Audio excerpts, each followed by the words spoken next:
Penitencia, a través de Fundación Reinserta, apoya a niños y niñas en contacto con la violencia.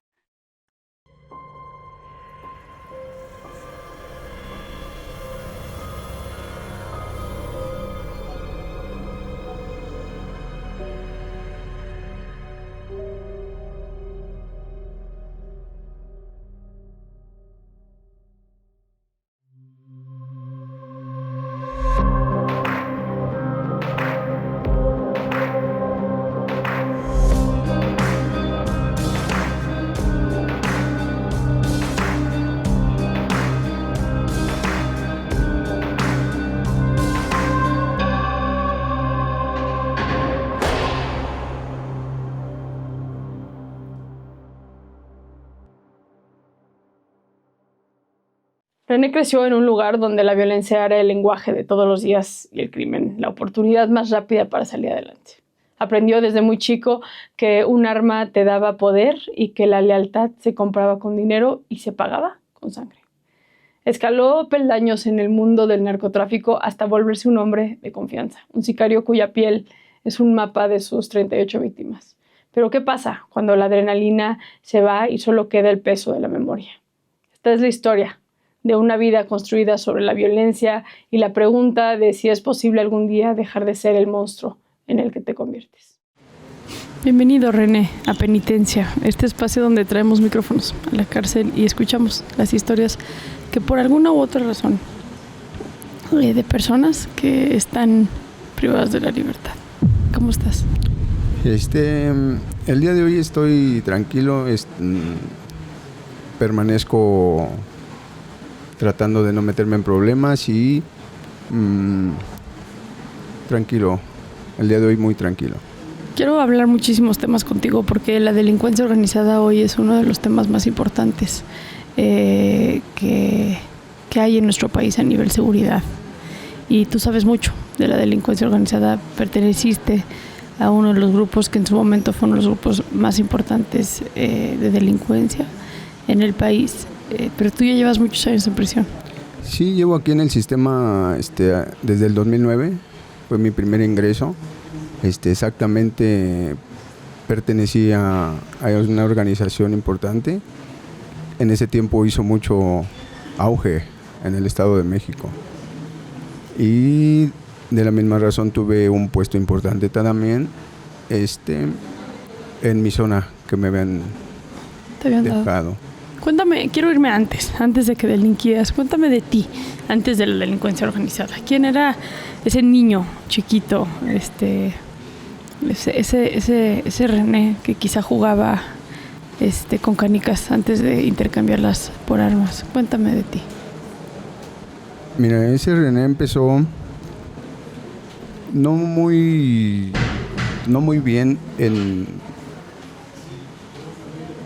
mi niñez. Tampoco tuve una niñez muy buena.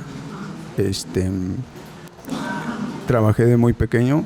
Mi papá es hojalatero. Uh-huh. Y por la misma razón, pues estuve ayudándole mucho tiempo a él.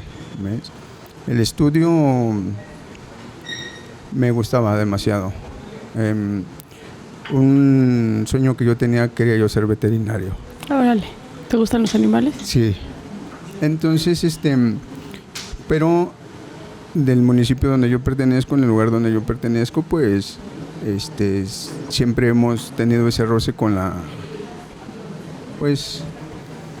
delincuencia, con el robo, con el secuestro. Y donde yo vivía, pues a una cuadra vivían personas ya dedicadas a lo malo. Y pues empecé haciendo favores. Recuerdo que a los 10 años yo ya transportaba un bote con marihuana a 2 cuadras, 3 cuadras de mi casa. Lógicamente no lo sabían mis padres. Y empecé en eso. Empecé no con una infancia como muchos, como lo que a mí me hubiera gustado, pero no reprocho nada de la vida. ¿Por qué? ¿Qué es lo que crees qué es lo que no te gustó más bien de tu infancia? ¿Qué es lo que hoy ves en retrospectiva como algo no bueno? creo que el no tener esa infancia me llevó a estar aquí en este lugar el día de hoy. El mismo yo no permitir tener esa infancia, porque también yo tuve la decisión de no hacerlo. ¿Crees que un niño de 10 años tiene la decisión de no hacerlo? Probablemente no, pero lo recuerdo y consciente estoy en que lo acepté, Okay. ¿Entiendes? Acepté también por medio de un trabajador de mi padre, tomar la primera dosis de pastilla. Por medio de un tío, comprar la lata de activo. ¿Me entiendes? A los 14 años yo ya había probado la mayoría de las drogas.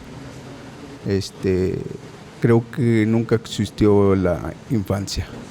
Tu familia, me imagino, era una familia donde predominaba la violencia. Predominaba la violencia por parte de mi padre y el alcoholismo por parte de mi padre. ¿Cómo era esa violencia? ¿Cómo la vivías tú? ¿Cuáles son esos recuerdos en la infancia que tienes? Y perdón por asumir, pero lo asumí en el momento que tienes un tío quien te introduce a las drogas, ¿no? Sí, claro. La violencia con mi padre pues era los golpes, las groserías. El hecho de que yo recuerdo que en el tercer año de primaria, cuarto año, yo ya tenía que sacar los botes de herramienta, yo ya tenía que sacar los tanques de soldar, la planta de soldar, la compresora, cuando no teníamos ni tamaño para cargar una mochila con 14 cuadernos o 10 cuadernos. Claro. Entonces, y regresando de la escuela, empezar a trabajar. Mi hermano, un año mayor que yo, entraba primero a hacer su tarea y luego viceversa. Yo me metí a hacer mi tarea y él se salía a trabajar con mi padre. Entonces, no, esa violencia pues crecía. Lógicamente que por al ser yo el hijo del dueño del taller, pues era el que más presión le podían meter o el que más tenía que estar ahí, ¿me entiendes? Más apegado a eso.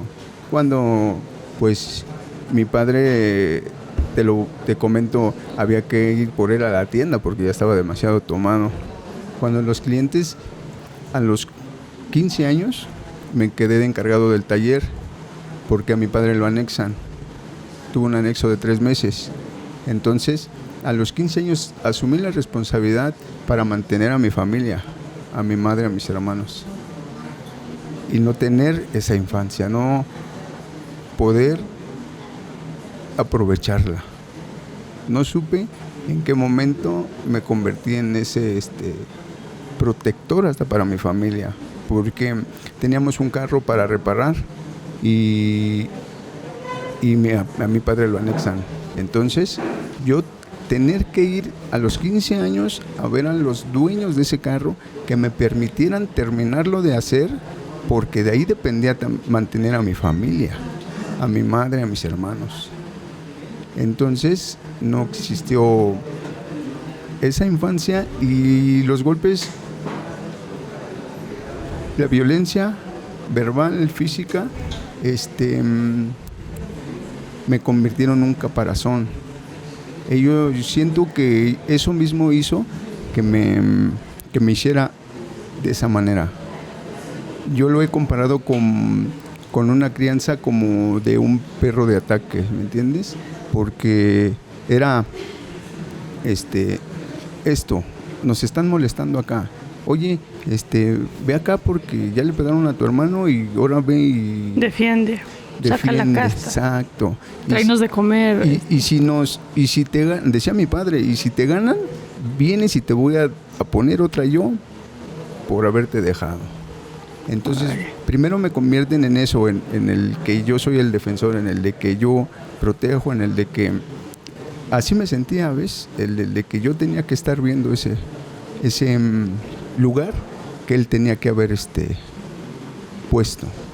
Y de ese año, de cuarto, quinto año de primaria, yo recuerdo perfectamente, yo ya hacía trabajos de hojalatería de una persona grande, de una persona que supiera, que llegó a pasar que llegó un cliente a hacer un trabajo de un micro y hago el presupuesto, compro el material y después llega mi padre y se molesta, se lo dice a los dueños del micro: espérate, el dueño soy yo, el patrón soy yo. Ah, ok, ¿cuánto cobras? Ya le dio el presupuesto a mi padre y lo aceptaron, pero quisieron que lo hiciera yo. Sí queremos que te lo pagamos, pero quiero que me lo haga él. Precisamente porque ya tenía yo la capacidad, aprendí a trabajarlo. Me gusta mucho el oficio de la hojalatería, la pintura. Sé de mecánica también, porque también trabajé en taller mecánico.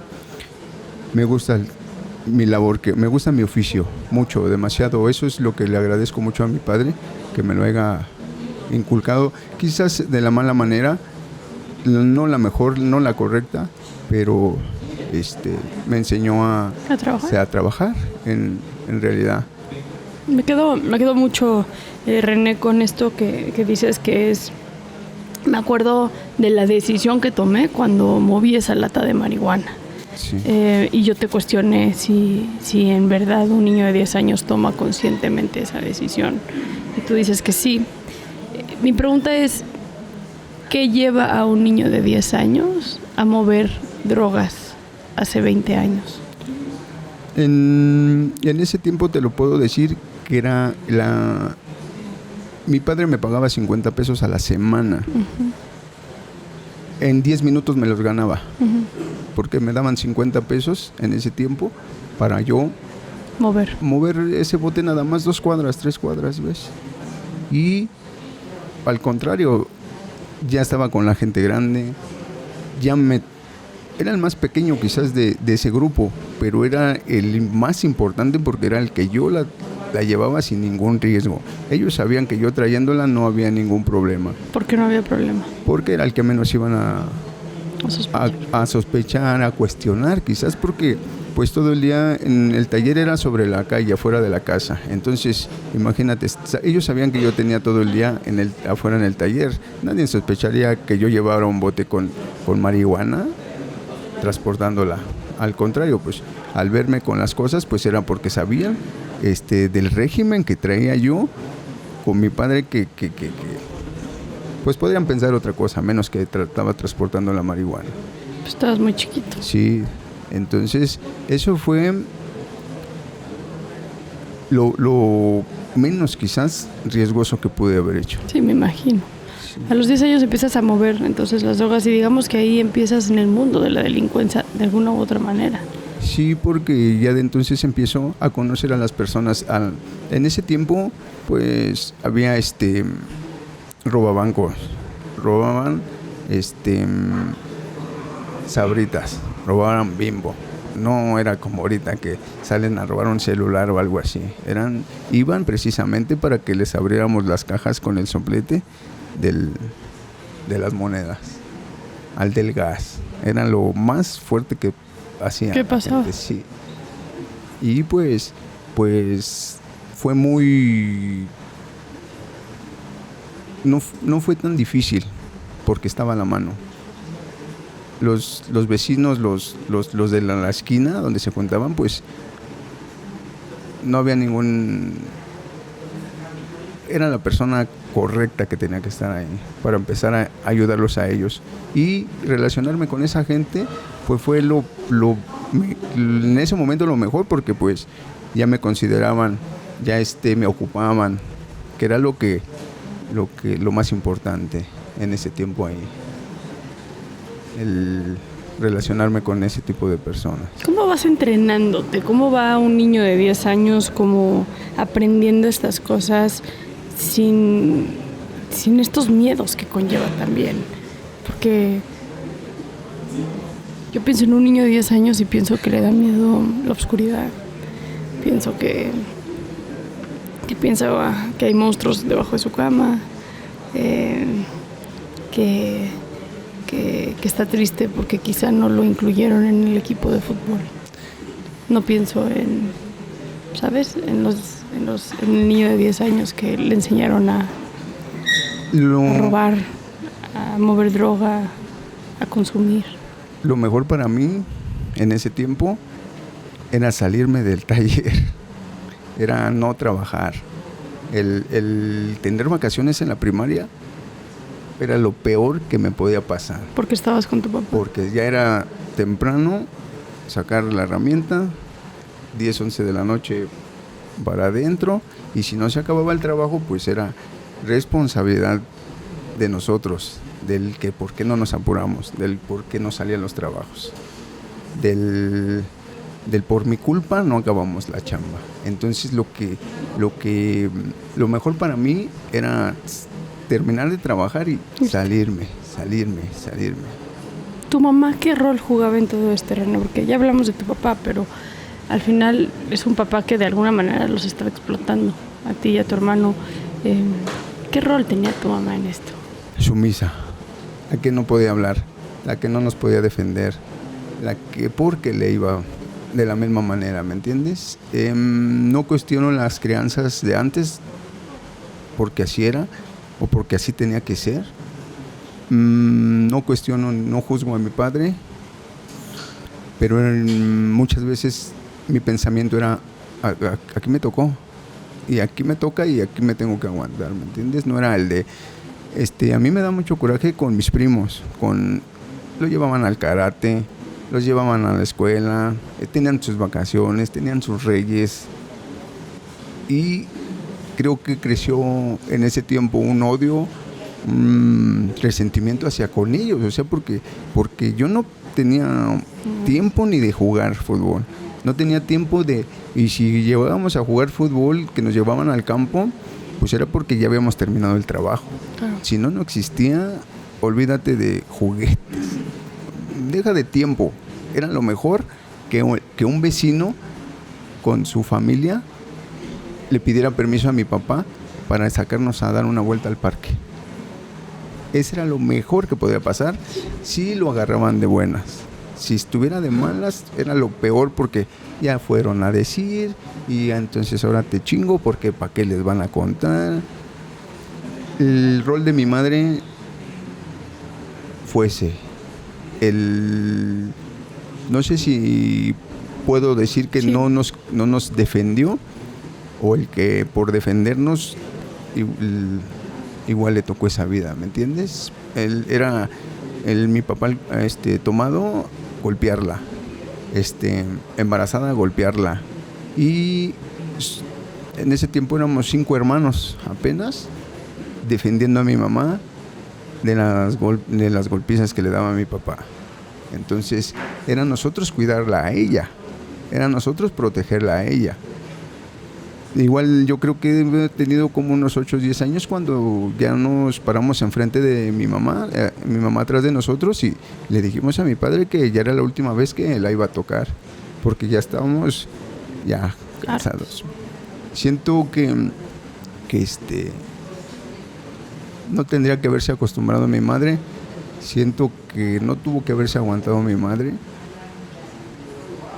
pero su rol fue la misma de que nosotros, hasta que quisimos quizás, o hasta que aceptamos quizás, nos mantuvimos ahí. Qué fuerte. ¿Cómo empieza a cambiar tu vida en el momento que empiezas tú, como dices, en 10 minutos ganabas lo que ganabas un día en el taller? ¿Qué hacías con ese dinero? ¿Y cómo empiezas como a inclinarte más hacia la delincuencia organizada que hacia el trabajo en casa y demás? Con ese poco dinero que ganaba, pues era el que más tenía con las personitas que ya me juntaba, ¿no? Uh-huh. Con personas igual de 10, 11 años que todavía salían con el carrito, con el balón. Yo era ya el que podía mandar, o el que podía mover, o al que se arrimaban para vamos allá, ahora vamos a hacer, ya nos hicieron lío de este lado, vente, llévanos para que nos defiendas. Empieza a darme esa posición. Desde ese momento empieza a darme una posición, el también tener en el ser líder, me lo dan las personas con las que empecé a hacer los daños, ¿no? Ellos mismos me lo dan. Ya sabían las demás personas ya sabían que me juntaba con ellos, entonces también sabían que ya no se podían meter conmigo.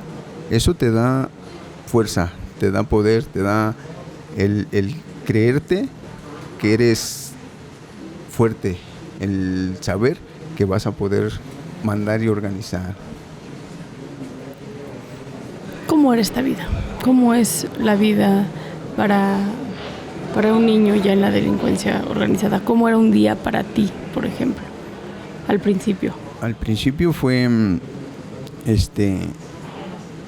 poco complicado porque no podían saber en mi casa lo que estaba haciendo. De hecho, esta es la primera vez que yo lo expreso de esta manera, ¿ves? Un tiempo me dijo mi padre que no me podía yo meter con una persona porque yo estaba casado, ¿no? Él nunca me enseñó a robar, que él nunca me enseñó a delinquir. Tengo también hijos y yo le expresé que yo a mis hijos no les he pegado. Él me enseñó, me pegó, y yo a mis hijos nunca les puse una mano encima. Sí, no me enseñó a robar, pero esa fue la mejor opción.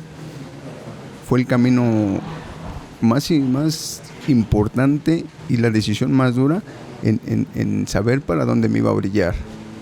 El ya delinquir, el ya traer un arma a los 14 años, 15 años, ya traer una arma y poder accionar, ¿sabes?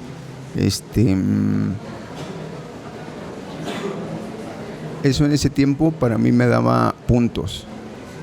Me daba el saber que mi propia familia o que mi familia sabía que yo estaba para lo que fuera, para ser ese perro de ataque que entrenaron, ¿ves?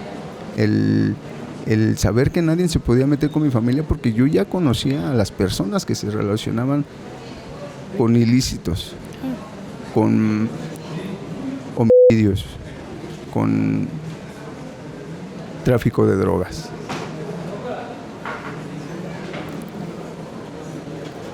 ¿A qué edad fue la primera vez que tú matas a alguien? Tenía 15 años. En una pelea de una fiesta de mi colonia, de donde yo vivía, fue la feria, ¿sabes? Entonces, éramos como 15 personas, 15 niños que habíamos ido por una discusión, por una pelea sin ningún interés, solamente por pelear. Accionó el arma y mató a una persona. A los 15 años tuve ese cargo ya en mi conciencia, mi pesar, porque lo puedes hacer en el momento, pero traes una mochila donde vas echándolo, lo vas echando. Lo que vas haciendo lo vas echando. Y al paso del tiempo pesa.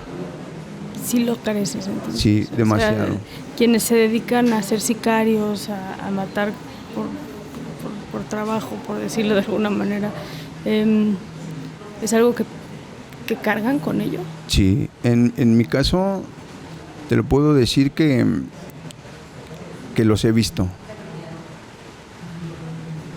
Diferencia demasiado el que tú hagas algo en contra de una persona cuando te hizo daño, cuando le tienes coraje, cuando quieres acabar con él. Uh-huh. Y diferencia cuando te desen un encargo y te dicen, aquí están estos, termina con ellos. Termina el trabajo, ¿sabes qué hacer? Llévatelos, ¿no?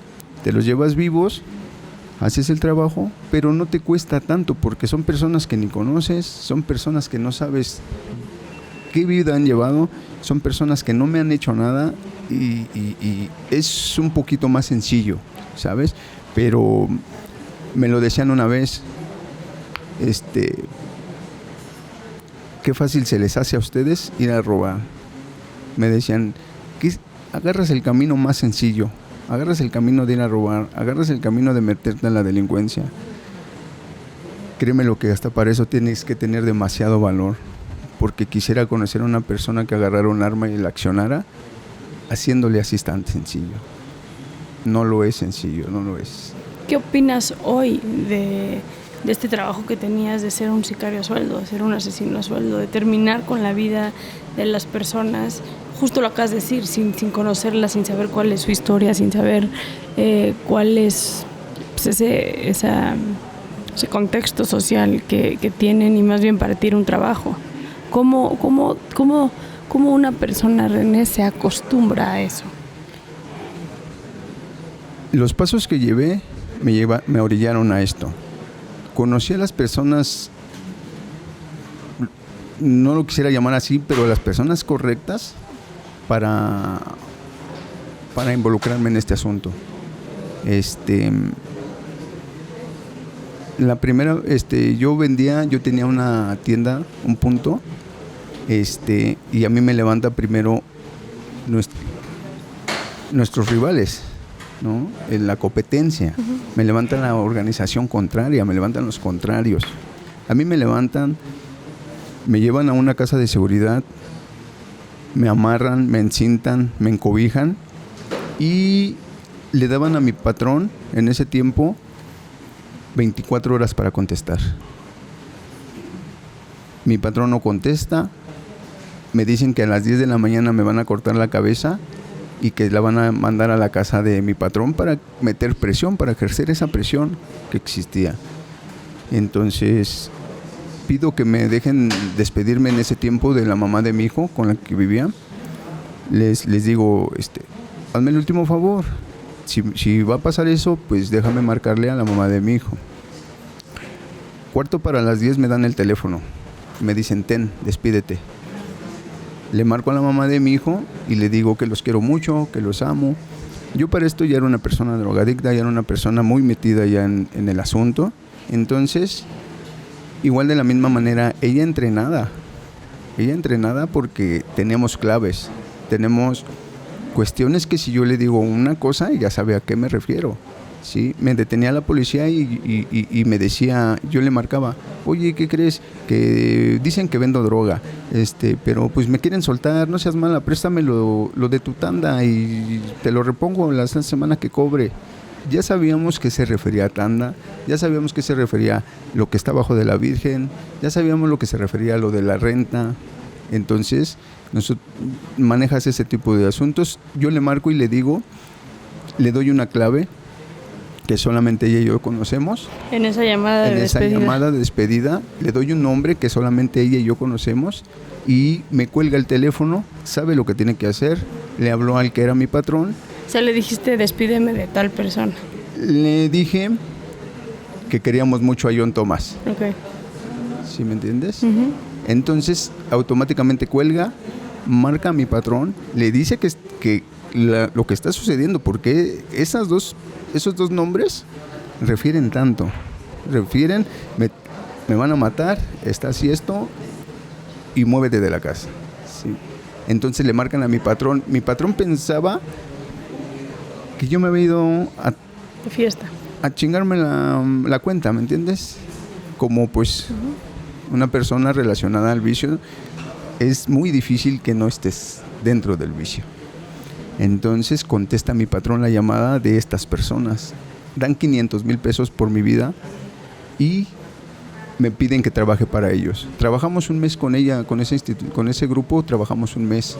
Ellos me enseñan a terminar cómo se cocina la cocaína, cómo se hace la piedra, cómo le vamos a hacer para yo recibir y entregar cuentas. Y lo aceptan el dinero, me mandan de regreso para mi casa y empiezo a trabajar para ellos. ¿Esto con permiso de tu patrón? Sí, no, esto ya era que a fuerzas o trabajábamos o te mataban o me mataban. O sea, perdieron la plaza, pues. Perdimos nuestro lugar. Lo tienen ellos, ahora nosotros trabajábamos para ellos. Al mes sucede lo mismo, se llevan a mi patrón, me hacen que yo vaya a pagar un rescate para él, ya no me lo regresan, nunca lo regresaron, y me contacta el grupo en el que trabajé. Me dice, ven, tenemos una comida para ti, Me tengo que acercar, ¿sabes? Porque ahora yo necesitaba protección. Ahora ellos sabían dónde yo vivía, sabían dónde estaba mi familia, sabían dónde encontrar a mi madre, a mi padre, a mis hermanos. Me acerco con este grupo con el que trabajé y me ofrecen, en primera, quedarme con el lugar que teníamos de punto. Con la plaza. Ese lugar era mío, me pertenecía porque había yo quedado en ese lugar. Ese era mi regalo. De esa comida yo salí con un chaleco antibalas puesto, con un arma larga, un arma corta y en nómina. Esa fue mi comida, esa fue mi presentación hacia con ellos. ¿Qué edad tenías, René? 27 años, 26 años. Ya empiezo a trabajar con las personas grandes. Antes de esto era pura venta de narcomenudeo dentro de la colonia y bueno, después ya la cocina. Exactamente. Cuando empiezo con el tráfico, empiezo personalmente. Trabajaba en una ruta, trabajaba en una combi y pues iba a surtirme a Tepito para mi consumo y para venta local. La mínima, sí, la local, la del transporte. Para ganarte tu dinerito. Para ganarme mi dinero, para no pagar mi consumo y sacar mi día. ¿Sabes? Me contactan las personas para ya quedarme en un punto. Me dicen que pues por lo que yo he vendido, que a ellos ya no les llega el cliente, entonces me mandan a traer. A ver, ¿qué te pasa? Nosotros pagamos plaza y tú sobre la ruta nos estás ganando. Trabaja para nosotros. Bueno, va, trabajo con ellos. Me dan lo mismo, me dan el puesto del encargado, el de recoger y entregar el vicio, recoger y entregar cuentas y lo mismo. ¿Qué hace? ¿Qué pasa conmigo? Pues me suben otro escalón. Los que me conocían en ese tiempo, imagínate, ya era un personaje, ya era una persona a la que ya se le tenían que orillar. Y es que yo conozco a fulano, y yo conozco a fulano, entonces no era tanto el que tú, bueno, me saludan, me llegan a saludar, ¿qué pasó? ¿Cómo estás? No me acuerdo, eran las personas que estaban ya abajo de mí, estaban bajo mi mano, se podría decir. Empiezo, mi vida en la delincuencia siempre la mayoría ha sido la droga. El ser sicario, no fue tanto el robo, no fue tanto, no cuentavientes, no banquero, no. Mi relación para la delincuencia fue la droga. El conocer a la temprana edad, cómo se maneja, cómo se distribuye, cómo se divide, cuánto ganas por una olla, cuántos papeles puedes sacar de una olla, de una onza. Ese conocimiento que me dan me ayuda para posicionarme en el mejor lugar, ¿sí? El de, mira, te vamos a entregar 1 kilo, tienes que entregar tanto de cuenta. El haberme yo ya relacionado, el haber tenido ese contacto con la droga tan joven, me hace tener el conocimiento suficiente para mantenerme en los primeros lugares, cerca de las personas altas. Estamos hablando, a ver, quiero regresarme a cuando sales con el arma larga, el chaleco antibalas y ya siendo oficialmente parte de la organización. Sí. Se te dio una plaza. Sí. ¿Cuál era tu trabajo en ese momento? O sea, ¿cuáles ya eran tus obligaciones? Mi primera obligación era limpiar el lugar. ¿Cómo se hace eso?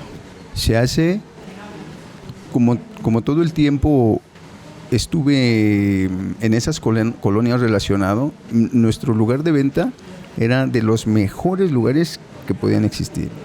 Había gente que caminaba 1 hora y media caminaban para llegar a ese punto, porque era de lo mejor que podía haber en calidad, en peso, en lo que fueras. Me hace que tenga yo el conocimiento de todo a mi alrededor. Colonias aledañas y no aledañas. El saber que a 2 cuadras había una persona que vendía. Hacer lo mismo que cuando me encuentra a mí mis contrarios. Sí, tus contrarios. Sabía yo que exactamente sí me iban a cortar la cabeza, que sí me iban a matar, que sí era una orden y que sí lo tenía que hacer. Porque tú eventualmente lo hiciste también. Exactamente, porque entonces me dicen, ahora yo tengo que limpiar esa zona, ahora esa zona me pertenece, ahora esa zona yo tengo que distribuir esa droga, hacerles la misma invitación, lógicamente no con un arreglo de flores, no con una cita a tomar un café, no con una cita a un alimento, era tráenmelos, les vamos a cobrar un derecho de piso que ya tienen que pagar, que era aproximadamente de $1,000,000 por lugar que... Por un punto. Por un punto. Ese es mi trabajo, el ir, y si no querían hacerlo, pues la primera llamada era ir a rafaguearles el lugar, a ir a levantarles a los muchachos, a ir a obligarlos o quedarse a trabajar con uno o que se salieran. Era la mejor opción que les podías ofrecer. Tengo que hacerte esta pregunta, René. Hoy uno de los grandes problemas que tiene este país son las desapariciones. Hay muchas mamás buscando a sus hijos, hay muchos papás buscando a sus hijas, hermanas, primas, abuelitas, abuelitos, que con gran valentía salen y pican los montes, los desiertos, los basureros, caminan los reclusorios buscando a sus seres más queridos.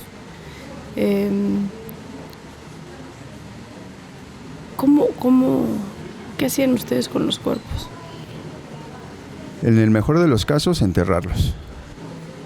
En el mejor de los casos. ¿Y darle parte a la familia? No podíamos. No podemos porque precisamente son argumentos que te perjudican o te perjudicarían en ese momento. La mayoría de las desapariciones son deshacer. Hay quien tiene en propiedades sí leones, sí tigres, sí, y ese alimento se va para allá. Y eso sí existe. Animales que se comen a los restos humanos. Exactamente. Lo mejor que podría sucederles era enterrarlos, ¿sí me entiendes? Okay. Y lo siguiente era pues acabar con la vida de ellos, y de la misma manera como la que me pudo haber pasado a mí era que me iban a regresar en 2 partes, mi cabeza en un lado y mi cuerpo en otro. Se desechan la mayoría que no tiene tanto peso. Los compradores, los vendedores, esos son los que están hasta más abajo de esa cadena. Son esas personas las que son las pagadoras, las personas que llevan la peor parte, porque pues son las que no valen tanto, son las que tienen menos auge en eso. Un comprador, son mensajes que mandas. Entregarlos, pues tirarlos al cerro, tirarlos en las avenidas, en los ríos, en las presas. ¿Ves? La única razón por la cual no darle parte a las familias es por ustedes no tener un antecedente, porque no los investiguen la policía para que ustedes no los vayan a detener. Ese es, digamos, que el único objetivo. Exacto, no hay cuerpo, no hay homicidio. No hay cuerpo, no te pueden juzgar hasta que aparezca, ¿me entiendes? Hoy en día muchas de las familias dicen no queremos justicia, solo queremos saber dónde están nuestros hijos. Sí. ¿Qué opinas de eso? Tengo una experiencia, tengo una cuestión que personal, muy personal, que el día de hoy sé que ni mencionándote a todas las personas donde estén, ni mencionándote a todas las personas que no las vas a encontrar, tiene una reparación. Se lo decía yo a mi madre, sabes que ni con todos los años que llevo en la cárcel, ni con los que podría estar, pagaría una vida. No tienen ni un punto de comparación. No hay línea de división de cómo hacerlo. ¿Sí? ¿Qué opinas de esas familias que buscan a sus hijos hoy? Hoy opino que son personas que se merecen todo el respeto del mundo, personas que son más fuertes que uno. Siento que yo estaría en el más abajo comparado con ellos.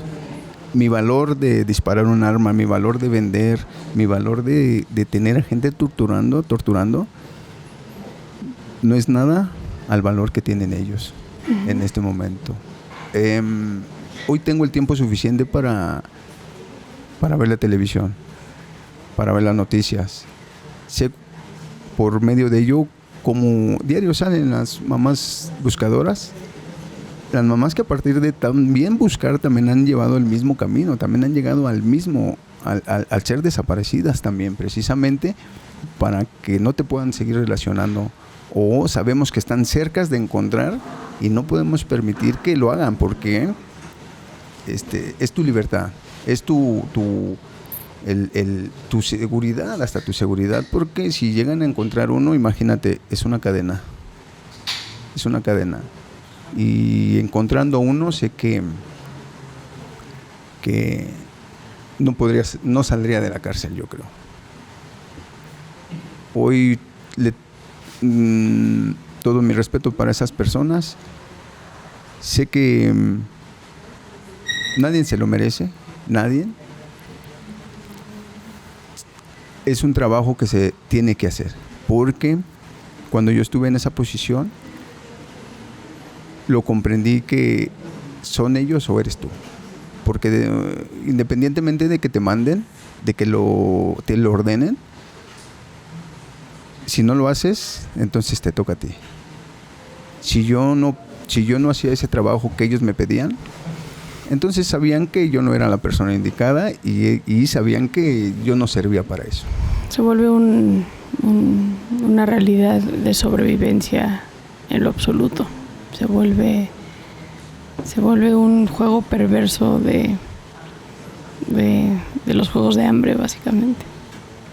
Se vuelve en el peor juego que puedes jugar, en el juego en que es muy difícil salir, en el que no hay cambios, en el que el proyecto sigue siendo el mismo, en el de que de todos modos fuera de difícilmente sales de esa realidad.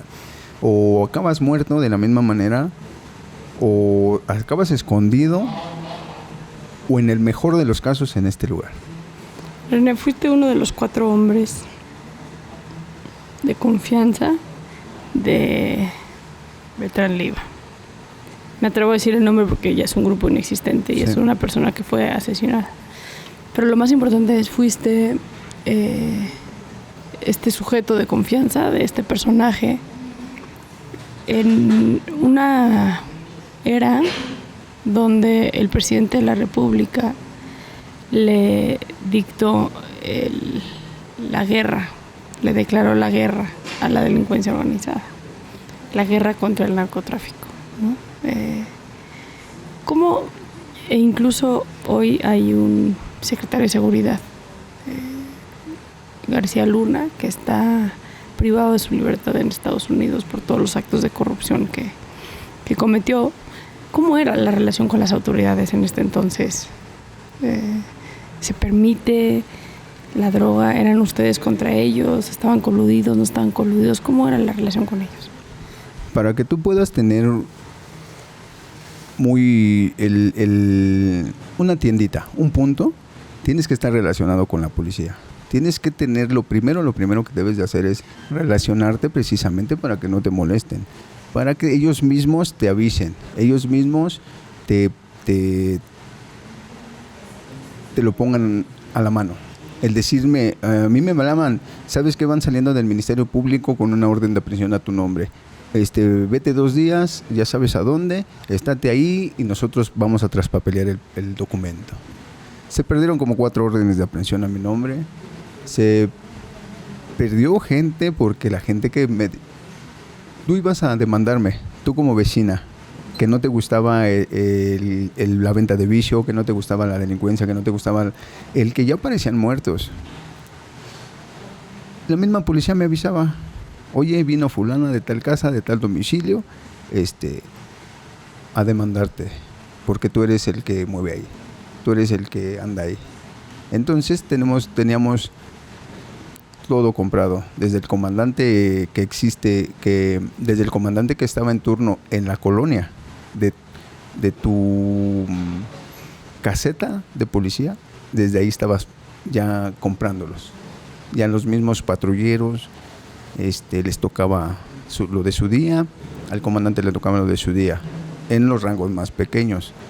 Lógicamente que entre de mí para arriba, pues ya se va relacionando más con grados más arriba de la misma justicia. ¿Qué tan arriba llega esa corrupción? Pues te voy a decir... llegaba en ese momento. En ese momento te voy a decir que era... Que nosotros fuimos a acompañar a unas personas a Toluca.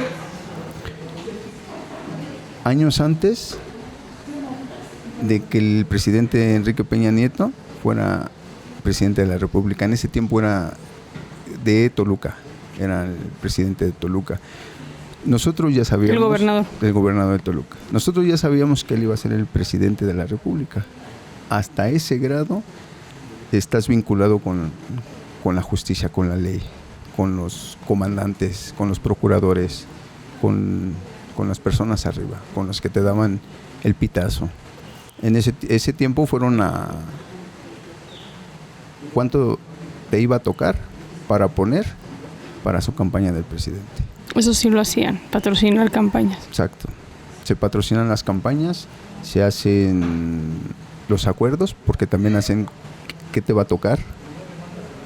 ¿Cómo se hacen? ¿De qué dependen esos acuerdos? ¿Cómo se hacen? ¿Qué se divide? ¿Qué se disputa? Una mesa de reunión es exactamente, la mesa de trabajo es, bueno, tú eres de Huixquilucan, yo soy de Atizapán, tú eres de otro municipio, a ti te toca poner 10 millones, al patrón de este lado le tocan poner 20 millones. ¿Qué es lo que tú pides y qué es lo que también la persona de arriba te puede ofrecer? El decirte, no, ¿sabes qué? Es que Atizapán ya lo tengo dado. ¿Sabes que este municipio no está controlado? Métete ahí. Tómalo. Métete ahí. Con lo que tú has aportado el día de hoy, te toca para cubrir esto. Te toca para abarcar. Porque independientemente que a ti te den un municipio, también puedes abarcar. Entonces, eres encargado de un municipio, de una plaza, pero también ayudas a coronar otros lugares,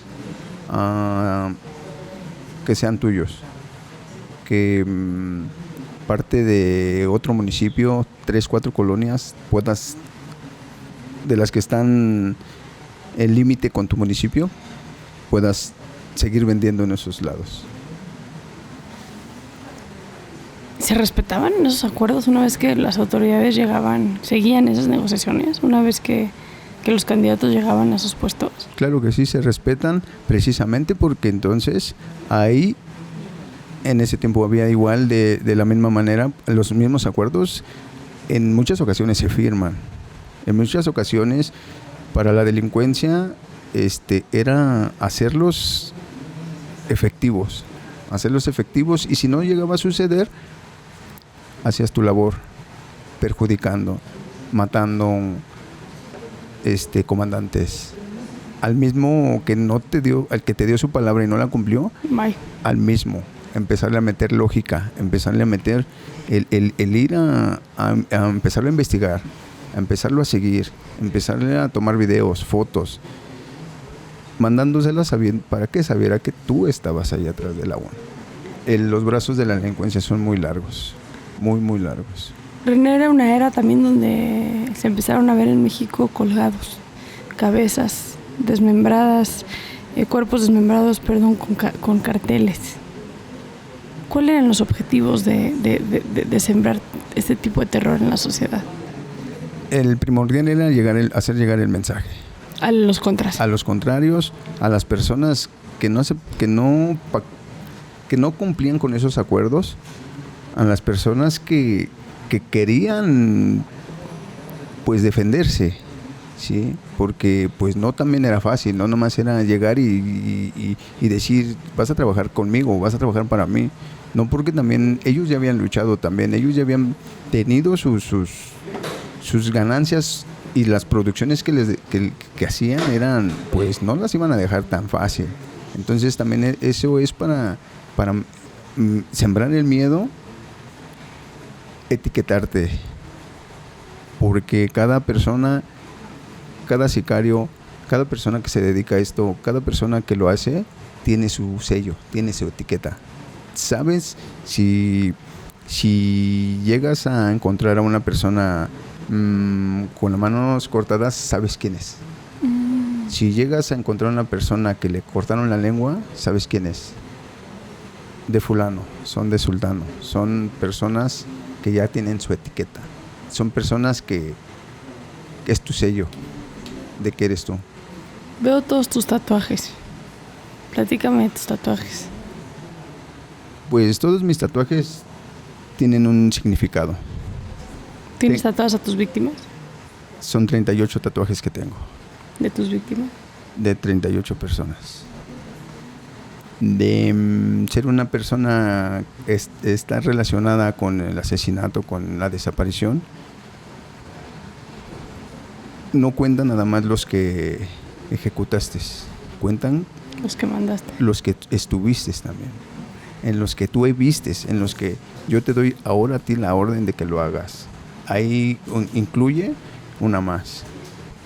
Las personales, traigo 38 tatuajes. ¿Me puedes, sin dar nombres obviamente, pero me puedes enseñar alguno? Sí. Este es el último. Este fue una persona, lo puse de esta manera porque se ve que está sonriendo, se ve que está... Entonces esta persona me faltó al respeto y se reía de mí, ¿no? Le decíamos nosotros que se las cura. Entonces lo encontré y le corté los labios. Y esa persona parecía que se estaba riendo. Entonces le dije que se iba a seguir riendo de mí siempre. Y por eso te hiciste esa. Por eso tengo este. Y por eso no tiene labios. Por eso no tiene. Por eso se está riendo. Qué fuerte. ¿Cuál otro tienes? Rosa. Todo es tiempo muerto. Son cráneos con las horas. En las horas en las que los mataste. Exacto. No tengo fechas precisamente por no Sí, tampoco quieres que sea un expediente jurídico, exacto, ¿no? Tu piel.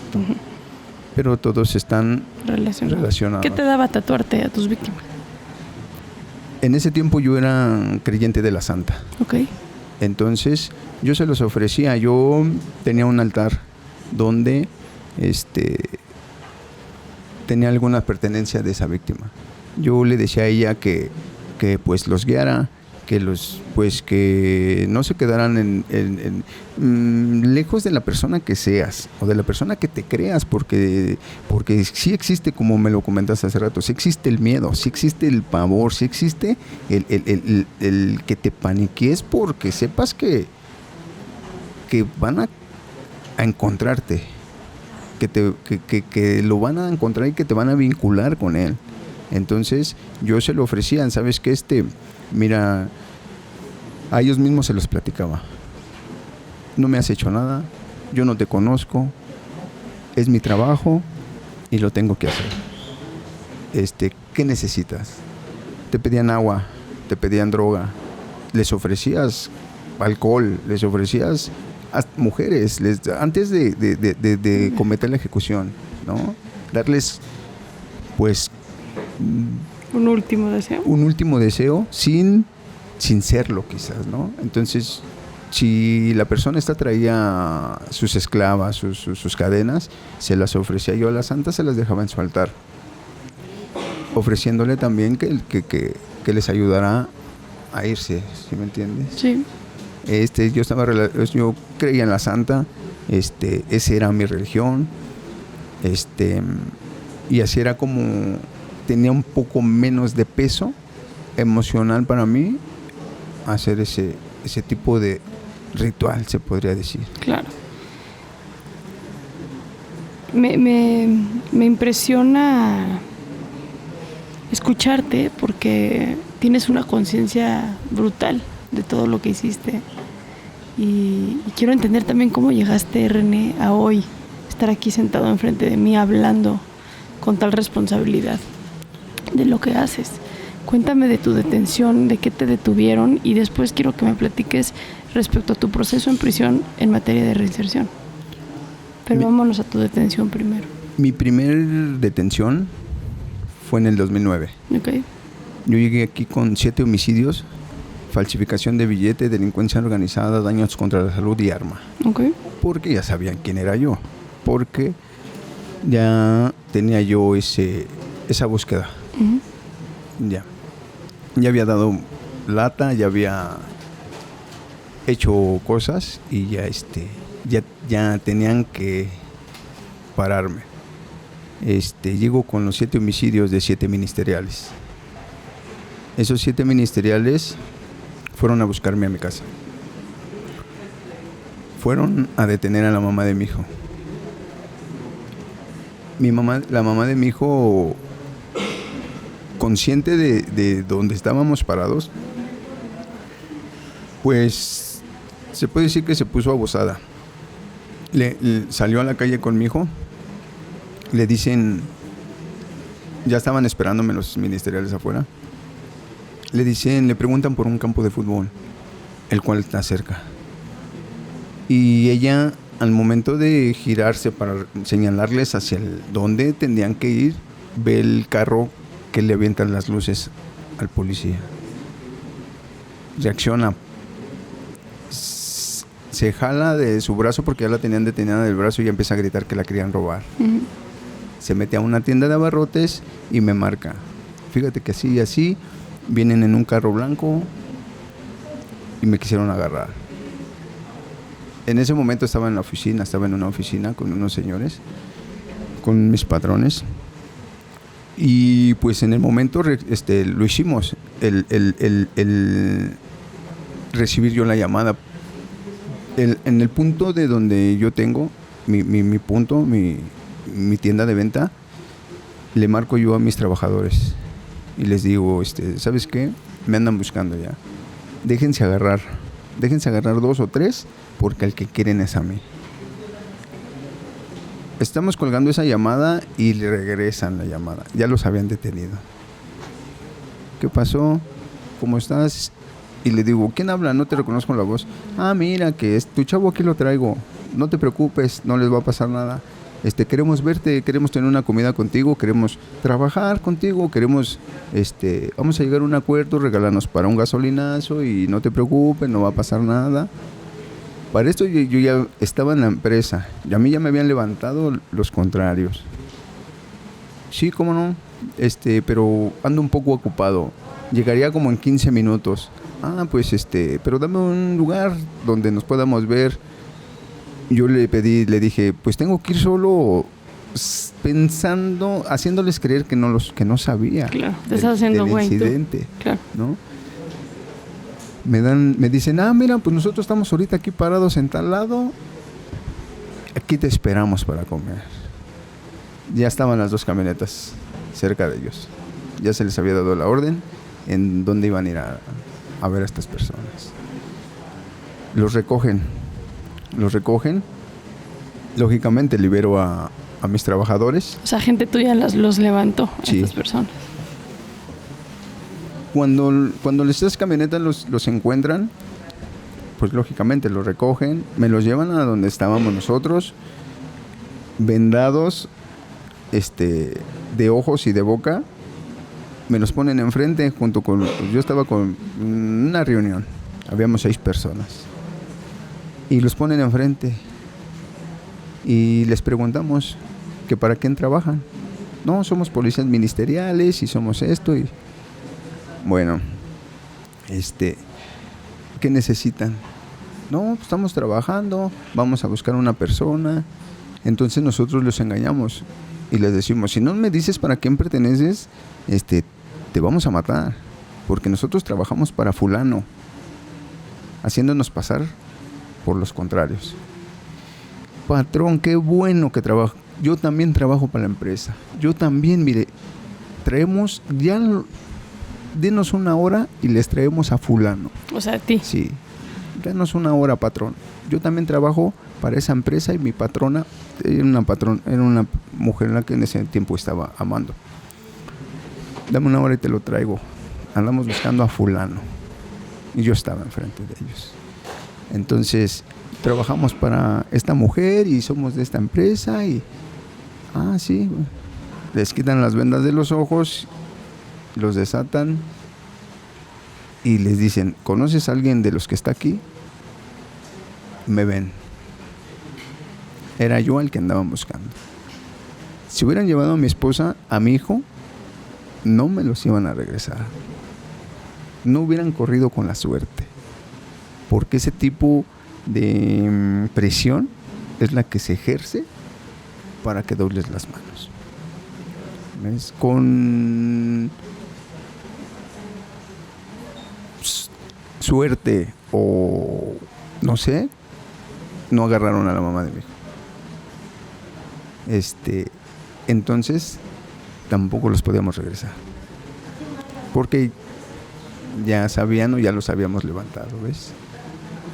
Aquí llego con esos 7 homicidios de 7 ministeriales. Pero corro con la fortuna de que no hay cuerpo, no hay homicidio. Madre. Pero los 7 sí los mataron. Sí. Y los desaparecieron. Claro. Y nunca se encontraron los cuerpos. No creo y no creo que tampoco los vayan a encontrar. Eso es... Lo aprendí. ¿Son ellos o eres tú? ¿Son ellos o eres tú? Ese fue el gran comienzo. Yo creo que fue el plus que le dio a mi posición. Porque de ahí entonces, si ya sonaba, imagínate. Te ganaste respeto. Me gané ese respeto. Me gané el que supieran que el día de hoy lo escuché de unas personas, el decir, no, si esa persona te quisiera hacer daño, ya te hubiera matado. No, él no se tienta el corazón, él, no manches, no está enojado contigo, porque si estuviera enojado contigo ya él hubiera venido ya por ti. Entonces te detienen por esos 7 ministeriales, pero nunca, no te sentencian. No me sentencian. Sales libre. Me sentencian por... Como me agarraron con arma y droga, la falsificación de billete me la quito. La delincuencia organizada me la quito. Me quedan 18 gramos de marihuana y 8 balas de 9 milímetros. Es con lo que me sentencian a 4 años federales. Lo más económico que me pudo costar. Sí. Igualmente que mis patrones, lógicamente, pagando para que se cayera todo eso. Claro. Porque existe esos convenios. La corrupción con los jueces. Sí, estando yo en las instalaciones del AFI, traía Nextel en la oficina del comandante, comiendo normalmente, detenido ya, sin mis patrones poder hacer nada, porque ya era una detención oficial, algo que tenían que hacer. Porque para esa búsqueda de cuando levantamos a esas personas, esa búsqueda se hace... No tienes una idea, nos mandan a 1100 elementos, salen las noticias, salen ese tiempo en noticias, en periódico, cómo llegan 1100 elementos a rodear las manzanas, no la calle, no tu cuadra, no. Ya habían abarcado desde los mercados, las avenidas y las colonias. 1100 elementos para buscar esas 7 personas. No las encontraron. No las encontraron. Y pues lógicamente que imagínate, entonces ellos mismos te van dando ese peldaño, ellos mismos te van dando ese... Ahora Ya era una persona que ya traía una relación ya hasta salida de control, hasta salida de tus manos. Muy salida de tus manos. El vivir solo en una casa, el dormir con un chaleco antibalas, el dormir con tu arma ya con infrarrojo, con tus binoculares infrarrojos, porque de día y de noche estás revisando, de día y noche estás no durmiendo, no descansando, sabiendo que tienes que estar listo para la siguiente o para la situación que es. ¿Sales libre? ¿Después de cuánto tiempo? ¿Te aventaste los 4 años? No, me aventé 2 años, 4 meses. 2 años, 4 meses estuve detenido. ¿En dónde? Aquí en este penal. Okay. Y tuve un traslado a Zumpango. Okay. Por lo mismo, como ya éramos demasiados de ese equipo aquí, entonces hacen un traslado masivo de 260 personas de ese grupo. Y a mí me toca Zumpango. ¿Cómo sobrevives la cárcel por primera vez? Porque tener tanto poder allá afuera y tener tanta respeto, lealtad de tu gente, dinero, acceso a las drogas, a mujeres, a todo. ¿Cómo vives esa primera cárcel? Sin ningún problema. El primer día que llego yo aquí, me pongo a tomar y a drogarme. El primer día que piso Barrientos. En el 2009. En el 2009. A mi primera audiencia fui crudo. A mi primera audiencia.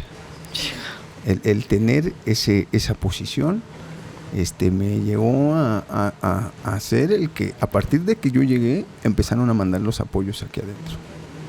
Yo recibía 90, 100 mil pesos cada semana para los gastos que se requerían en este momento. En ese momento aquí llego con ese respeto, llego no conociendo nada, ni la talacha, ni la comida, ni no. A que te sirvieran, ¿no? Aquí adentro. Bajaba la visita, 10, 15 personas cuidando. Oye, René, hay toda una cultura de las mujeres que hoy pertenecen a la delincuencia organizada, las famosas buchonas. ¿Cómo era en ese entonces? Estamos hablando de hace 20 años. ¿Cómo era el rol de las mujeres? Porque tú estuviste casado varias veces. Sí, de hecho, a mí mi primer semana de cobranza, ¿sabes cuál fue? ¿Qué pregunta me hicieron? ¿Cuánto quieres ganar? No me dijeron, te toca tanto, no. ¿Cuánto quieres ganar? Era, aunque tú le dijeras que querías, en ese tiempo digo, 50 mil pesos era perfecto, ¿no? Pues yo traía en la bolsa 500 mil. Entonces, aunque yo ganara 50, yo tenía para mover ese suficiente dinero, ¿sí me entiendes? Tuve ese... No me podría... Ni quiero sentirme en... Hoy ya no. En ese tiempo, sí, las mujeres era mi debilidad, viviendo con 5 personas a la vez. Si hoy se enojaba una, me iba a la casa con la otra. Órale, o sea, a la vez literalmente. Sí, a la vez. Hoy tenían conocimiento, hoy sabían, estando a las 3 de la mañana en la casa con mi esposa y mi hijo, me marcaban la que estaba en la oficina. Oye, me duele el estómago, el bebé me está dando lata, me siento mal del embarazo. Y con la persona que vivía en ese tiempo, dile que en cuanto se alivie, le voy a dar en su madre.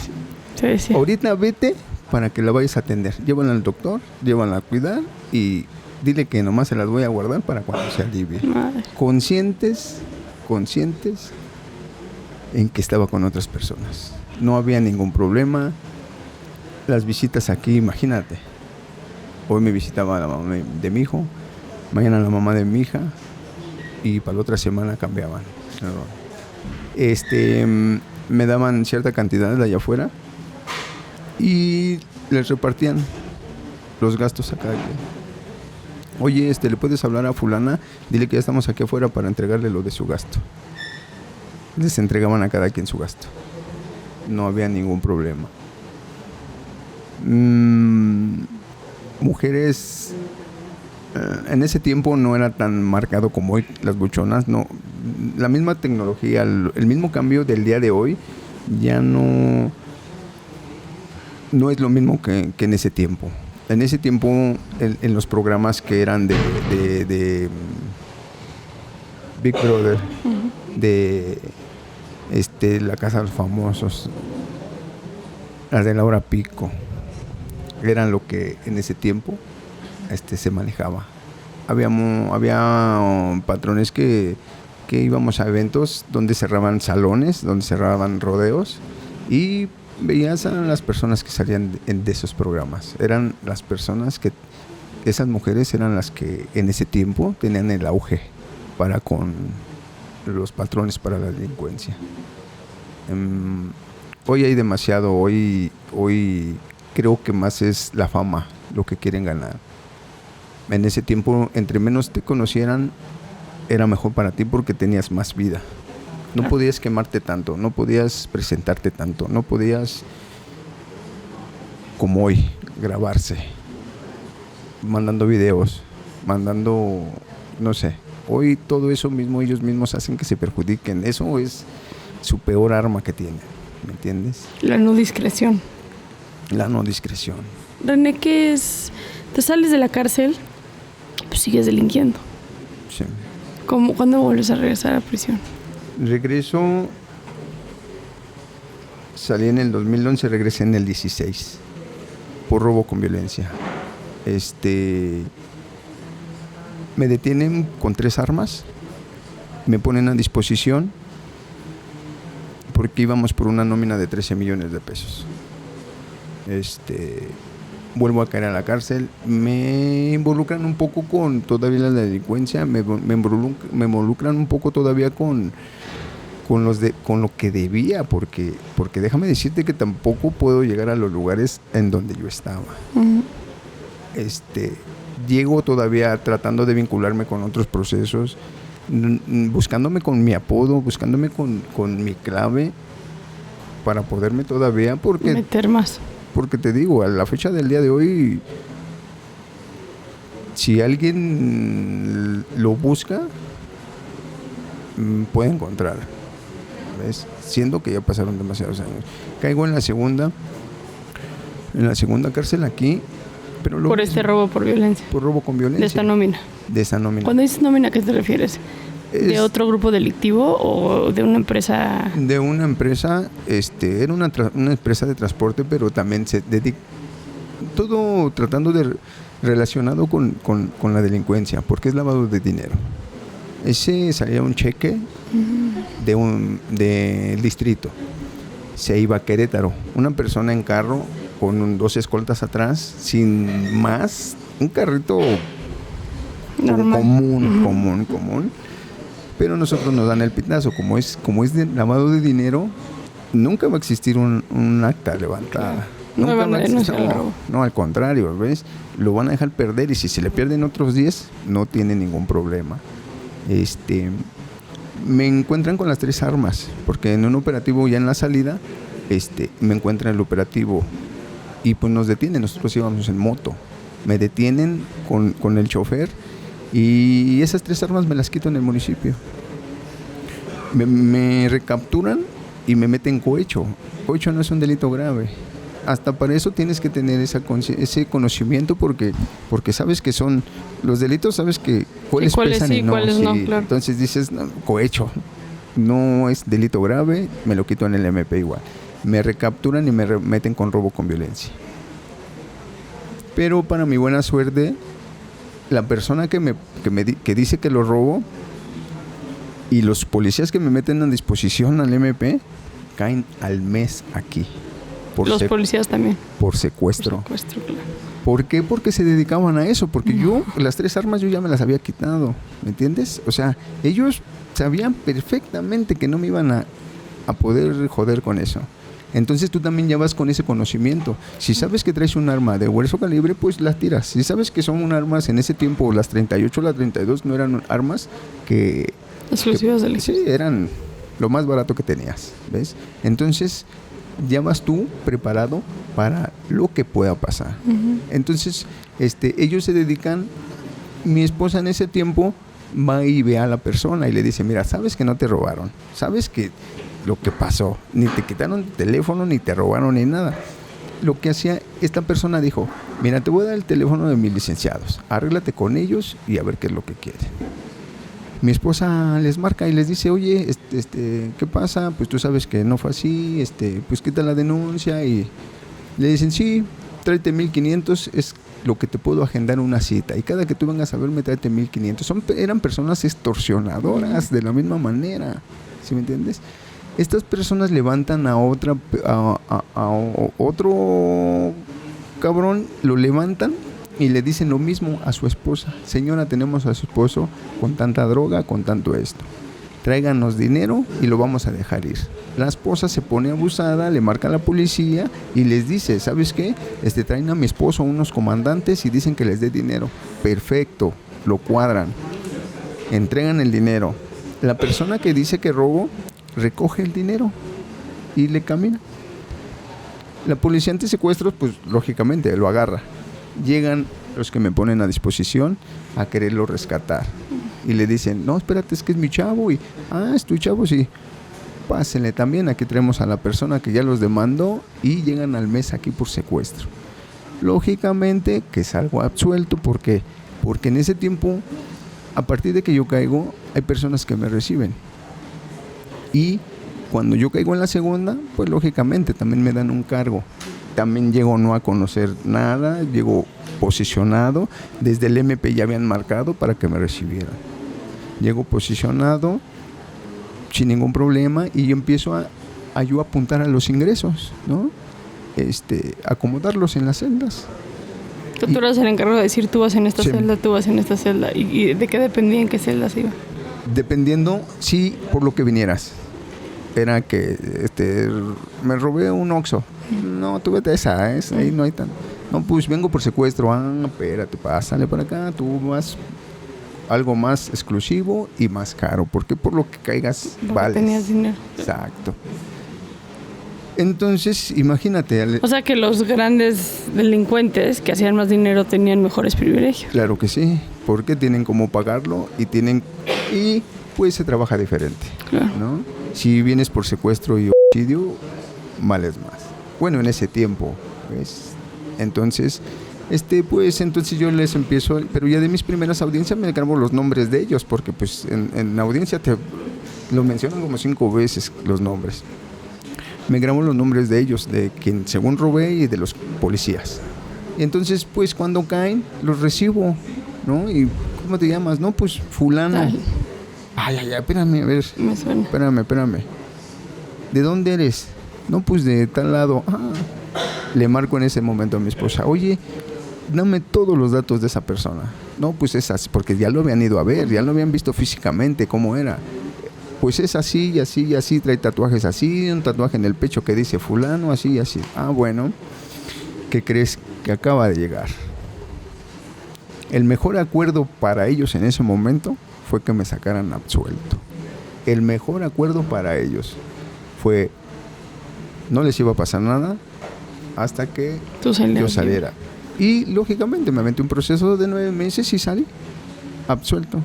Porque pues, por fortuna llegaron, ¿ves? Esa es mi segunda, pero yo ya traía el traslado de Zumpango. También el irte a conocer otros lugares, el irte a dar un traslado nada más, te suma puntos.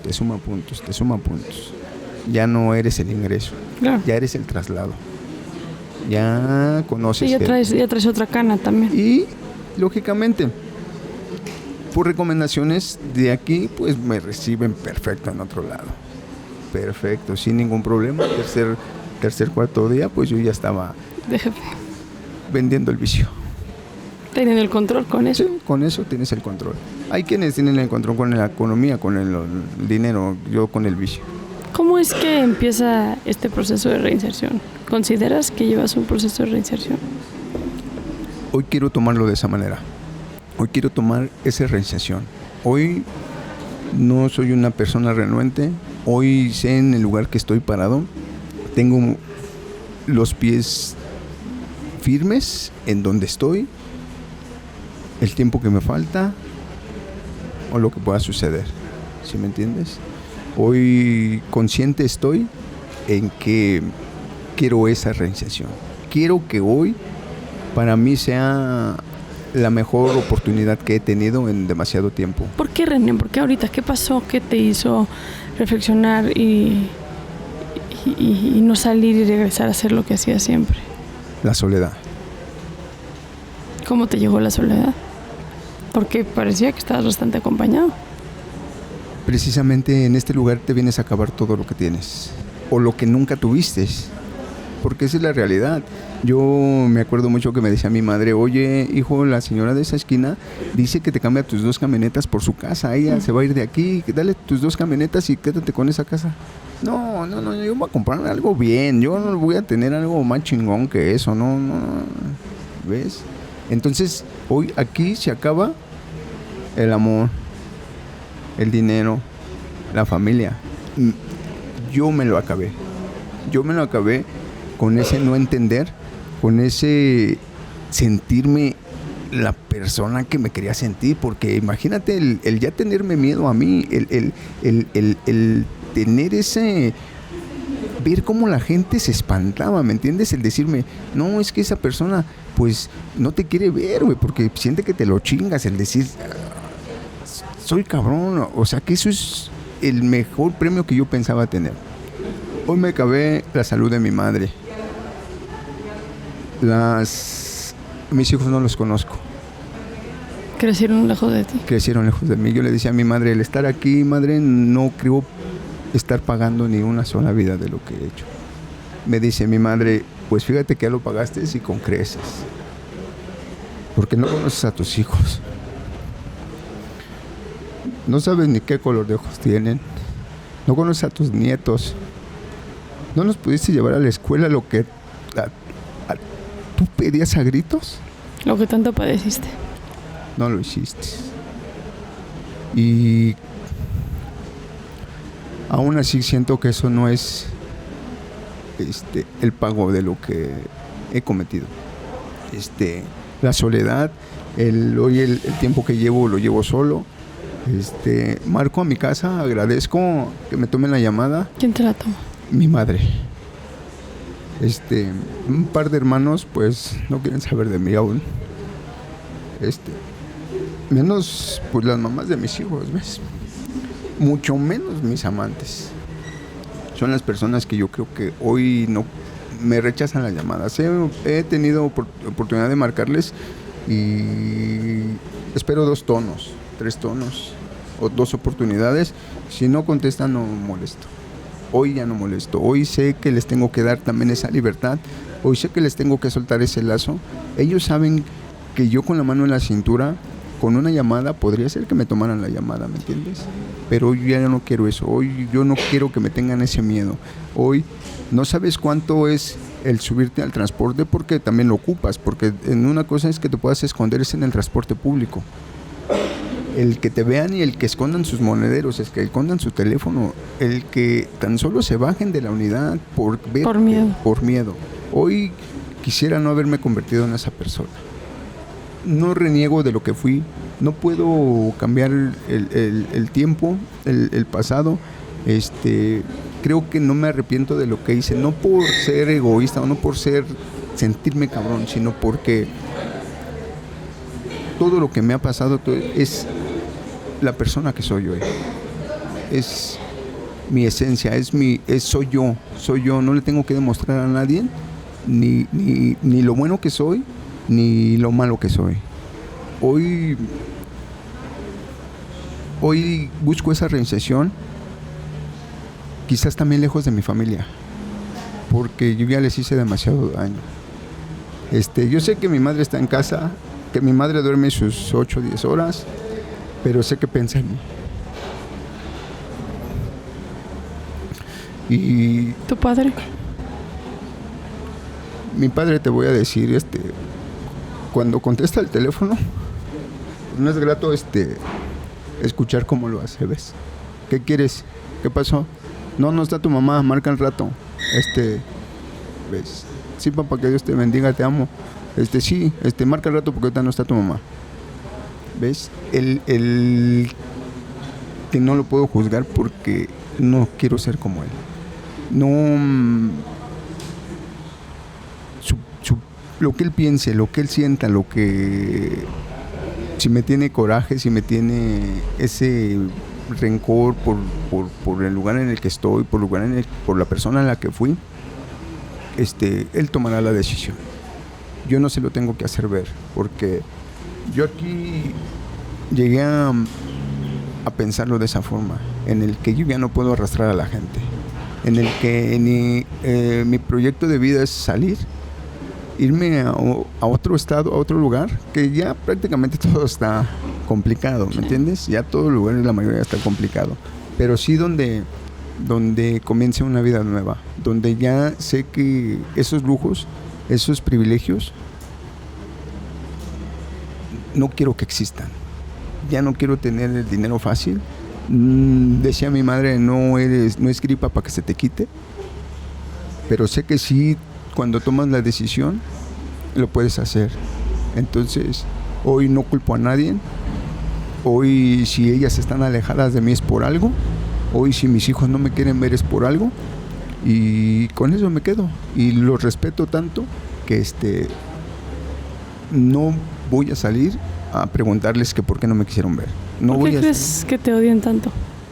Tus hijos, por ejemplo, ¿por qué crees que te odian tanto? Porque nunca los vi. Porque yo creí que con lo suficiente era en proporción a las necesidades. El decir, ¿qué te falta? Pues si que nunca te falta nada. Sí, ¿no? Tienes lo necesario, tienes lo que te hace falta. Aparte que para eso también a ellos lo respetan, que para eso también a ellos, yo pensaba que era un modo de pago, el decir, pues nadie se mete contigo, imagínate, eres mi hijo y tú tienes el respeto, pues, sí, a mí. Entonces yo creo que lo que menos querían era eso, lo que menos querían era que yo les brindara ese respeto. Porque lo que estoy haciendo es causar ese mismo miedo para con las personas, porque saben que no se pueden meter con ellos, no porque sean muy chingones mis hijos, sino porque van a saber que voy a ir a hacer lío. Entonces, la decisión que ellos tomen, la respeto. La respeto y ¿Te gustaría que te den otra oportunidad? Yo siempre lo he dicho que no estamos en la feria para las oportunidades. Okay. Me doy el saber que quiero que ellos tomen esa decisión. El que me conocieran, la persona que quiero ser. El saber que quiero intentarlo. El tan solo hoy no actuar por impulso y pensarlo una vez, creo que es el mejor trabajo que he hecho. Es lo mejor que he trabajado. El pensarlo, el ya tomarme el tiempo para analizarlo y no hacerlo. El decir, ¿cómo he cambiado? ¿Cómo quiero cambiar? El que era antes y el que quiero ser hoy. Aquí te puedo decir que no me drogo.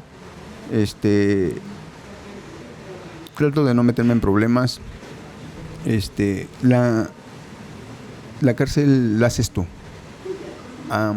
El sistema que exista no te tiene que perjudicar. Si tú no te quieres meter en problemas, si tú no te quieres drogar, si tú no quieres estar mal, lo puedes estar estando el sistema que esté. Aquí no influye nada el sistema de los penales.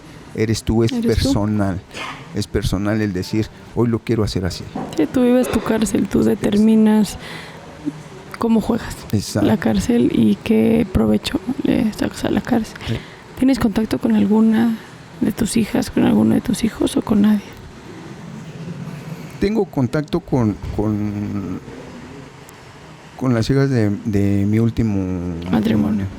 Me acabo de divorciar en febrero. Okay. Aquí me casé en el 2010 y esta vez me divorcio en febrero. Me divorcié en febrero. Entonces, sí tengo una llamada, sí marco y sí quiero saber cómo están. O le marco a su mamá y les digo, oye, no molesto a ellas, no les hablo del penal. No, porque sí me lo hicieron ver también en una ocasión. Fue lo que me mandaron a decir. Que no quieren que les marque, que porque ya su hijo de de mi hija, Tu nieto. mi nieto, que no quieren que yo que tenga esa relación. O sea, que no quieren saber que yo existo porque quieren que esté alejado de todo ese sistema. ¿Sí me entiendes? Y con todo respeto lo acepto y lo seguiré respetando. Hoy contesta una de mis hermanas. Le marco a otra de mis hermanas y mi mamá. Son las únicas personas con las que tengo contacto. ¿Valió la pena, René? Todo ese dinero, todo ese poder, todo ese consumo, esa fiesta. ¿Valió la pena? Porque hoy hay muchos tomando la decisión que tú tomaste a los 10 años. Hoy trato de decirle a mis compañeros, a los más jóvenes, lo mismo que me decían a mí. No pierdas el tiempo. Eso es el infierno. Estás muy joven. Tienes la edad que tienen mis hijos, los mayores. Mi hijo, el mayor varón, 27 años. Mi hija, 26. Mi otro hijo tiene 19 años. Y ya todos tienen hijos. Entonces aquí tenemos desde los 19 años en adelante. Entonces yo trato de decirle a esas personas, sin ser el mejor ejemplo, que no lo hagan, que no cometan ese error, porque no vale la pena. No vale la pena. No vale la pena. El tener tanto dinero que no te puedes gastar porque tampoco, o sea, porque es demasiado. O sea, a pesar de que hoy no tenga yo nada, ni una sola casa, ni un solo carro, lo que rápido viene, rápido se va. Sí, pues hoy no tienes nada. Hoy no tengo nada. Hoy en la posición en la que estoy, hago la talacha en mi celda. Soy el talachero de mi celda. Hoy sobrevivo con lo que tengo. Hoy personas por las que me conocieron en ese tiempo no lo ven a mal, pero saben que fui una persona de respeto. Me tienen no miedo, no así, pero sí me consideran un poco por ya los años que llevo en el sistema y por la persona que fui. ¿Sí me entiendes? ¿Ha cambiado mucho la delincuencia de cuando tú estabas allá afuera ahorita? Sí, hoy, antes había códigos. Uh-huh. Antes no mujeres, no niños, no robar. No extorsionar. Sí, no existía. Porque pues no podías extorsionar porque pues lo tuyo era la droga. Para la empresa en la que yo trabajé, solamente era droga. Todo lo demás era mal visto. Todo lo demás. De hecho, si tú cometías un error por tener el poder y por tener pues los carros, las armas, quererte ir a robar, podías robarte lo que no te imaginabas. Podrías entrar hasta un banco, el mismo custodio abriéndote la bóveda. ¿Sí me entiendes? No podías hacerlo, porque entonces ya te castigaban. La más barata era castigarte. La otra era pues desaparecerte, porque había códigos de respeto. Había no meterse, si ibas a una casa y se veían niños, mujeres, vámonos. No es lo nuestro. Hoy la delincuencia se ha salido de ese contexto. Hoy cualquier persona te extorsiona. Hoy cualquier persona joven trae un arma, ejecuta. Hoy yo diría que eso ya no queda como delincuencia organizada, porque eso ya no es organización. Ya no es organización. Es al contrario. Hoy eran amigos y ya se hicieron contras. Hoy, ayer trabajaste con ellos, hoy ya pertenecen a otras personas. Eso no es respeto ni es lealtad. Aquí yo sigo vivo por la lealtad. Yo, por la confianza que me llegue a ganar, yo creo que soy una de las pocas personas que desde ese tiempo sigue vivo. De 100 personas quizás quedamos 10. ¿Sí me entiendes? Pienso en esos 7 ministeriales. ¿Qué pasaría si alguna de las familias de esos policías estuvieran escuchando esta entrevista? Tanto como a ellas, como a todas las personas que les hice daño, no creo que con un perdón, con un discúlpame, ni volviéndome la mejor persona lo podía reparar. Sí. Nada tiene un reparo. Te comento que hay una persona muy allegada a mí, una señora, que desde el 2010 está esperando que llegue su hijo a su casa. Es una persona que me abrió las puertas de su casa. Es una persona que lo dio todo y que creyó en mí.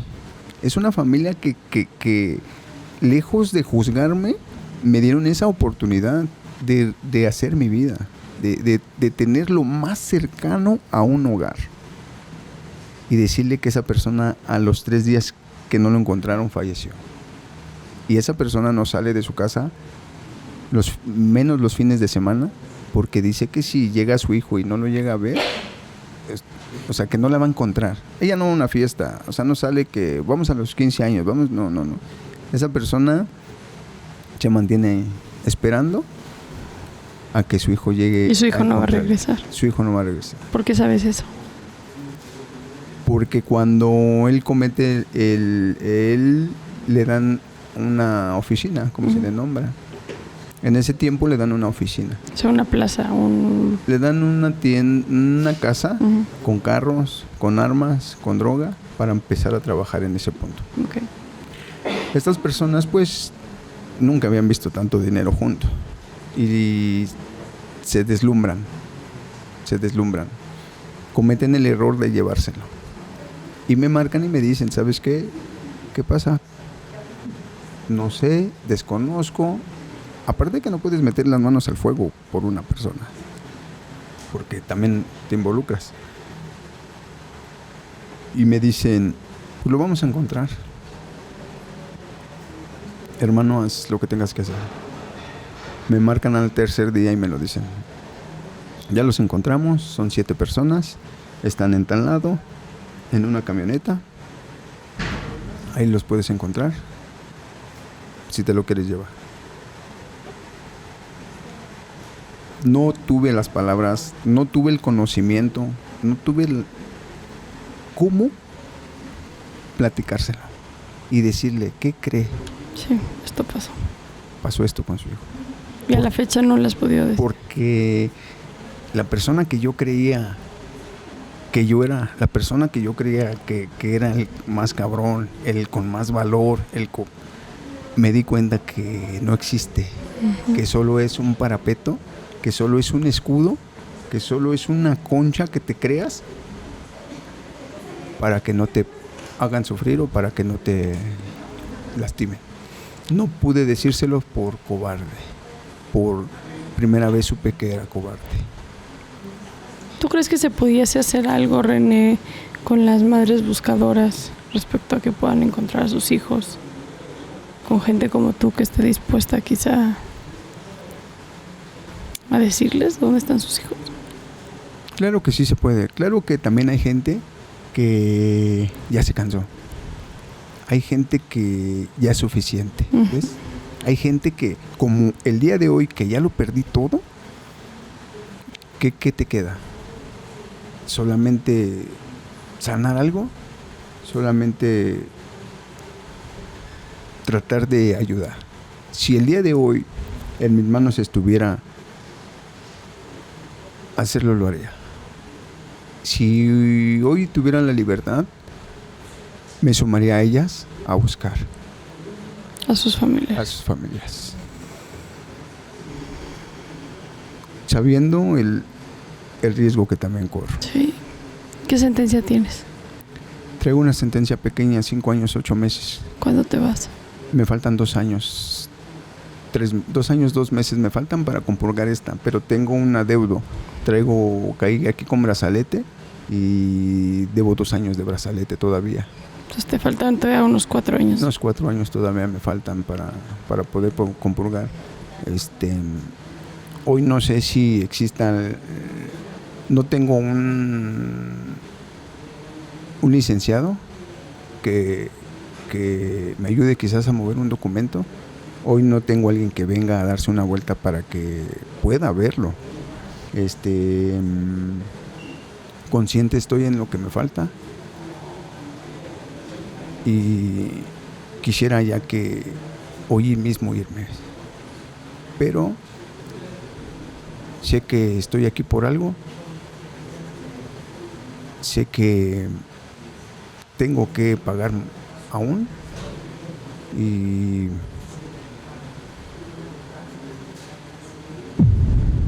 que quisiera en primera parte ayudarme a mí para poder ayudar. René, gracias. Gracias por este espacio, gracias por confiar en estos micrófonos y gracias por contar tu historia. Gracias a ustedes y pues si este mensaje le llega a las demás personas, evitarlo, no dejarlo de hacer. Está en evitarlo, está en no meterse, en no hacerlo. En el que quisiera que mi madre supiera que hoy no es un quiero echarle ganas, porque esas palabras ya creo que aburrí mucho a mi familia con eso. Hechos. El que mi madre sepa que hoy estoy entendido, que hoy no reniego de estar solo. Sí, no me gusta, pero estoy así porque yo así lo quise. Claro. Porque yo así lo busqué. El pedirle perdón a mi madre, a las personas que perjudiqué y a las que sigo arrastrando, porque aún siguen viditas arrastrando eso malo que hice. Gracias, René. Gracias a usted. Muchas gracias. Muchas gracias.